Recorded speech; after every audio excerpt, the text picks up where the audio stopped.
शुरू होता है आपका डी ब्लॉक एलिमेंट यानी ट्रांजिशन मेटल के कैरेक्टरिस्टिक के अंतर्गत एटॉमिक साइज। आज हम लोग एटॉमिक साइज का स्टडी करने जा रहे हैं। जनरली आप सभी स्टूडेंट ग्रुप और पीरियड में जब स्टडी करते हैं तो आपके माइंड में यही बात आता है कि when we go down top to bottom in a group in periodic table atomic size increases and when we go down when we go left right in a period atomic size decreases। लेकिन यहां पर अगर हम transition series में atomic size का study करने जाते हैं तो एकदम डिफरेंट ट्रेंड देखने के लिए मिलता है। आखिर क्यों? तो इसका मेन रीजन है कि एटॉमिक साइज को इफेक्ट करने वाला दो फैक्टर है। पहला इफेक्टिव न्यूक्लियर चार्ज और दूसरा स्क्रीनिंग इफेक्ट।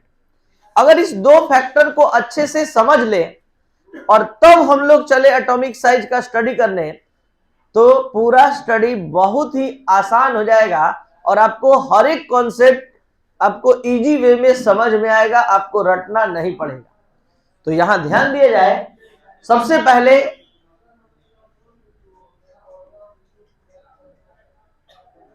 न्यूक्लियर चार्ज क्या है और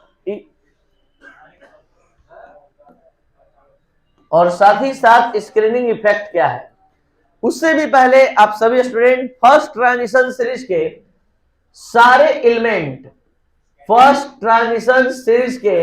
सारे एलिमेंट का पहले कॉन्फ़िगरेशन एक बार फिर से देख लीजिए। स्कैंडियम 21 जिसको आप शॉर्ट में लिखा करते हैं, इसका कॉन्फ़िगरेशन आर्गन 3d14s2। स्कैंडियम के बाद आता है टाइटेनियम। तो यहां पर केवल हम आर्गन को नहीं लिख रहे हैं, 3d24s2। वेनेडियम बोलिए मत, अब कल समझिए, 3d3/4s2। Chromium 3d due to half filled 3d5/4s1। Manganese 3d6/4s2। 3d5 बल्कि 3d5/4s2। Fe 3d6/4s2। Cobalt 3d7/4s2। Nickel 3d8/4s2। Copper 3d10/4s1। Zinc 3d10/4s2। ध्यान दिया जाए, हमने अभी बताया आपको कि एटॉमिक साइज को इफेक्ट करने वाला दो फैक्टर होता है। पहला इफेक्टिव न्यूक्लियर चार्ज और दूसरा स्क्रीनिंग इफेक्ट। तो इफेक्टिव न्यूक्लियर चार्ज कैसे इफेक्ट डालता है, कैसे ये एटम के साइज को चेंज करता है, ध्यान दिया जाए। यहां पर एक एलिमेंट का एटॉमिक स्ट्रक्चर के आधार पर पहले कॉन्फ़िगरेशन एक बार चेक कर लिया जाए।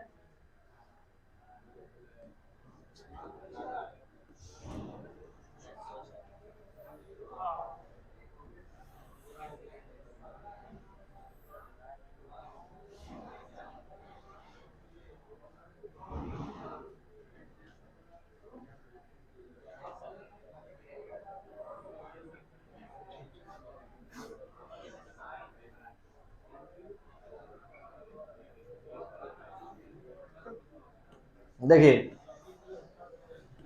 स्कैंडियम का कंप्लीट कॉन्फ़िगरेशन यहां पर हम एक बार फिर से लिखते हैं। Scandium 21 1s2 2s2 2p6 3s2 3p6 arrange करते हुए लिख रहे हैं 3d1/4s2। अगर आप लिखते n+l रूल पर तो पहले लिखते 4s2 तब 3d1 और अरेंज करने पर ये आ जाएगा 3d1/4s2। तो यहां पर फर्स्ट ऑर्बिट में 2 इलेक्ट्रॉन, सेकेंड ऑर्बिट में 8 इलेक्ट्रॉन 2 + 6, थर्ड ऑर्बिट में टोटल 9 और फोर्थ ऑर्बिट में 2। इन सभी इलेक्ट्रॉन को यहां हम रिप्रेजेंट कर रहे हैं। अब सभी को पता होना चाहिए कि एटॉमिक नंबर 21 होता है स्कैंडियम का, और एटॉमिक नंबर ऑफ प्रोटॉन के इक्वल होता है, और प्रोटॉन पर पॉजिटिव चार्ज होता है। तो यहां पर +21 न्यूक्लियर चार्ज मिलेगा स्कैंडियम में।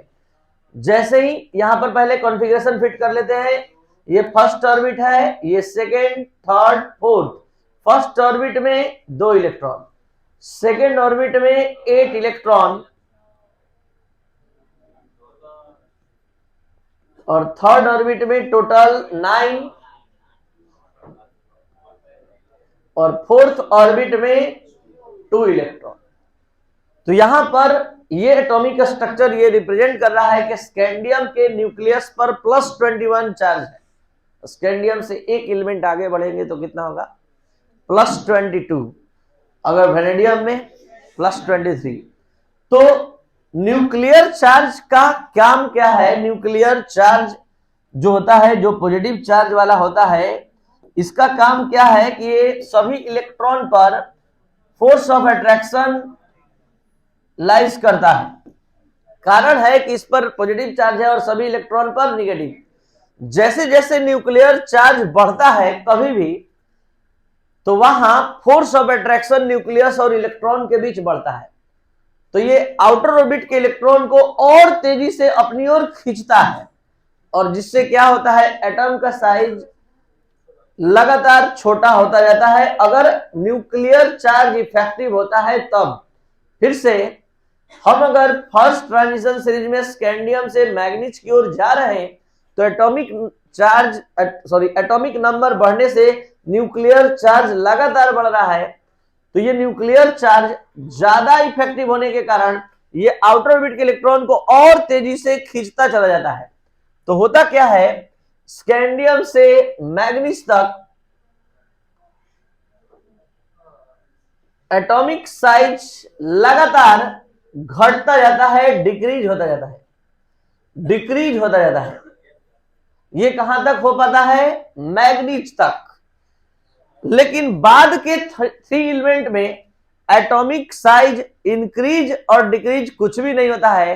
तो ये बात अभी समझने के लिए आपको दूसरा भी फैक्टर पढ़ना होगा, और दूसरे फैक्टर का नाम है स्क्रीनिंग इफेक्ट। एक बार फिर से दूसरा फैक्टर पढ़ाने से पहले, फर्स्ट फैक्टर न्यूक्लियर चार्ज था। ये जब भी इफेक्टिव होगा, ये क्या करेगा? एटम के साइज को घटाएगा, और जब इसका मैग्नीट्यूड कम होगा, ये कम इफेक्टिव होगा, तो ये एटम के साइज को घटा नहीं पाएगा।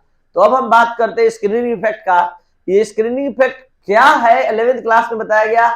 आज हम 0 लेवल से फिर से आज बताने जा रहे हैं। जरा बोर्ड पर ध्यान बनाए रखिएगा। स्कैंडियम से शुरू होता है ये कहानी। एक इलेक्ट्रॉन यहां पर 3D में केवल एक इलेक्ट्रॉन है, यानी टोटल इलेक्ट्रॉन थर्ड ऑर्बिट में कितने हैं?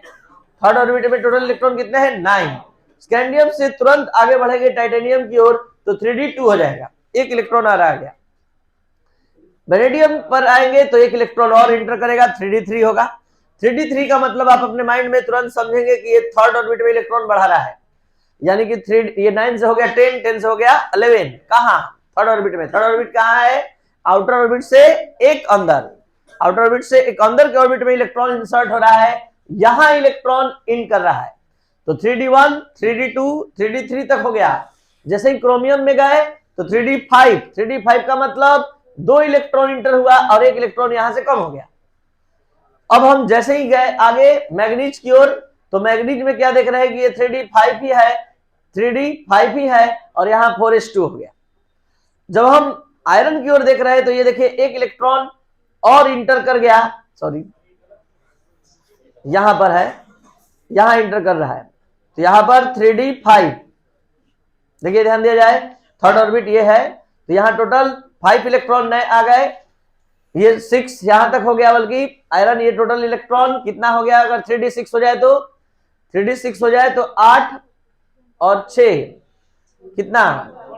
14 इलेक्ट्रॉन्स आप काउंट कर सकते हैं। 1 2 3 4 5 6 7 8 9 10 11 12 13 14। अब हम आगे बढ़ रहे हैं, आयरन से कोबाल्ट की ओर, तो 3d7, निकेल 3d8, और जैसे ही कॉपर पर गए तो 3d10, यानी 2 इलेक्ट्रॉन आ गया, एक कम हो गया। और जैसे यहां आएंगे तो ये यहां भी आ जाएगा और पूरा पूरा फुल हो जाएगा 3d10। तो हम क्या देख रहे हैं कि जब हम फर्स्ट ट्रांजिशन सीरीज स्कैंडियम से कॉपर की ओर, जिंक की ओर जा रहे हैं, तो धीरे धीरे थर्ड ऑर्बिट में कॉपर जिंक की ओर आ रहे हैं। तो क्या देख रहे हैं, क्या देख रहे हैं कि थर्ड ऑर्बिट में इलेक्ट्रॉन धीरे धीरे इंटर कर रहा है।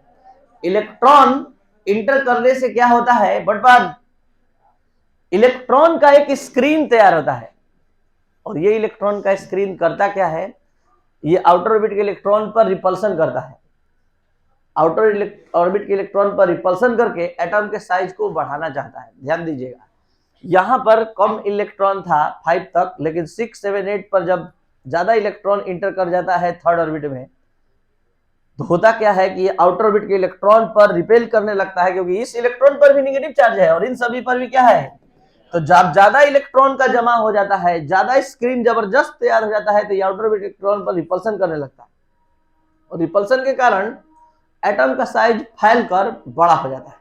तो जैसे जैसे जितना ज्यादा पावरफुल स्क्रीन तैयार होता है, वैसे वैसे ये इलेक्ट्रॉन इस आउटर ऑर्बिट के इलेक्ट्रॉन पर रिपल्सन ज्यादा करता है, और ये न्यूक्लियस उतना कम फोर्स ऑफ अट्रैक्शन से इसको अट्रैक्ट कर पाता है। तो ये स्क्रीनिंग इफेक्ट एटम के साइज को बढ़ा देता है। तो जब स्क्रीनिंग इफेक्ट ज्यादा इफेक्टिव होगा तो एटम का साइज बढ़ेगा, और जब ये स्क्रीनिंग इफेक्ट कमजोर होगा, जैसे कि यहां तक कमजोर था, तो वहां पर न्यूक्लियर चार्ज अपना इफेक्ट दिखाएगा, तो एटम का साइज छोटा होता गया। जब यहां पर आया आयरन, कोबाल्ट और निकेल के पास, तो क्या हुआ कि एक न्यूक्लियर चार्ज आउटर ऑर्बिट के इलेक्ट्रॉन को खींच रहा है, और स्क्रीनिंग इफेक्ट आउटर ऑर्बिट के इलेक्ट्रॉन पर रिपल्सन कर रहा है। वो कह रहा है कि दोनों का मैग्नीट्यूड एकदम इक्वल है, जितना कैपेसिटी से वो खींच रहा है न्यूक्लियस, उतना ही कैपेसिटी से वो रिपेल कर रहा है स्क्रीन, जो इलेक्ट्रॉन का स्क्रीन बना हुआ है आउटर ऑर्बिट से एक अंदर के ऑर्बिट में। तो दोनों का मैग्नीट्यूड जब सेम होगा, तो बताइए क्या होगा, एटम का साइज ना बढ़ेगा ना घटेगा, तो एकदम इक्वल साइज में मिलेगा। लेकिन बाद के 2 एलिमेंट में क्या होगा, जबरदस्त स्क्रीन बनने से ये आउटर ऑर्बिट के इलेक्ट्रॉन पर रिपल्सन करेगा, और रिपल्सन करेगा तो वहां पर ये न्यूक्लियर चार्ज का मैग्नीट्यूड हो जाएगा कम, और इस स्क्रीनिंग इफेक्ट का मैग्नीट्यूड हो जाएगा ज्यादा। तो उस समय क्या होगा, एटम का साइज बड़ा हो जाएगा। जबकि आप हमेशा के लिए जानते हैं कि पीरियड में लेफ्ट टू राइट जाने पर एटॉमिक साइज घटता है, यहां एटॉमिक साइज घटने के बजाय बढ़ गया एटॉमिक साइज। तो 3 क्वेश्चन एराइज होता है, why in first transition series first 5 element atomic size decreases. Next question arise होता है, in first transition series the size of iron, cobalt and nickel remain same. और बाद के 2 एलिमेंट के लिए क्वेश्चन एराइज होता है, in the first transition series the last element copper and zinc contains bigger in size या bigger size. तो तीनों का 3 कॉन्सेप्ट है। In first transition series for first 5 element nuclear charge, the magnitude of nuclear charge is greater than the magnitude of screening effect. In 3 elements, iron, cobalt and nickel, the magnitude of nuclear charge is equal to the magnitude of screening effect. And in the last 2 elements, copper and zinc, the magnitude of screening effect is greater than the magnitude of nuclear charge. क्या ये बात आप लोग समझ पाए? Nuclear charge atom के size को घटाना चाहता है कि बढ़ाना चाहता है? घटाना चाहता है। और स्क्रीनिंग इफेक्ट, तो जो ज्यादा इफेक्टिव होगा वही काम ना होगा। तो इफेक्टिव है यहां में न्यूक्लियर चार्ज ज्यादा, तो डोमिनेंट, जैसे बायो के भाषा में बोले तो डोमिनेंट ज्यादा कौन है, न्यूक्लियर चार्ज। तो क्या होगा, यहां एटम साइज घटेगा, और यहां दोनों इक्वल हो गया, तो क्या होगा, रिमेन सेम, कांस्टेंट होगा। और जब वो वहां पर स्क्रीनिंग इफेक्ट ज्यादा इफेक्टिव होगा, तो क्या होगा, एटॉमिक साइज पढ़े, यही कॉन्सेप्ट है। कल के क्लास में मेल्टिंग एंड बॉइलिंग पॉइंट के क्रम में एक क्वेश्चन बहुत ही फेमस आया है, the melting and boiling point of manganese and zinc is low, Y?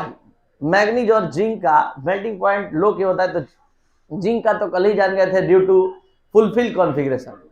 ये मैग्नीज तो 5 अनपेयर्ड रखता है, फिर भी क्यों कम हो गया? कारण है स्टेबल कॉन्फ़िगरेशन। स्टेबल कॉन्फ़िगरेशन होने से ही ज्यादा बॉन्ड के फॉर्मेशन में भाग, तो ज्यादा एटम से कोवैलेंट मतलब ज्यादा नंबर ऑफ मेटालिक बॉन्ड नहीं बनाएगा, और ज्यादा नहीं बनाएगा तो अनपेयर्ड होने से भी इसका नंबर ऑफ मेटालिक बॉन्ड जब ज्यादा नहीं बनेगा तो मेल्टिंग और बॉइलिंग पॉइंट क्या होगा? कम। जबकि सीरीज के बीच में है, और इस सीरीज के कहां है? लास्ट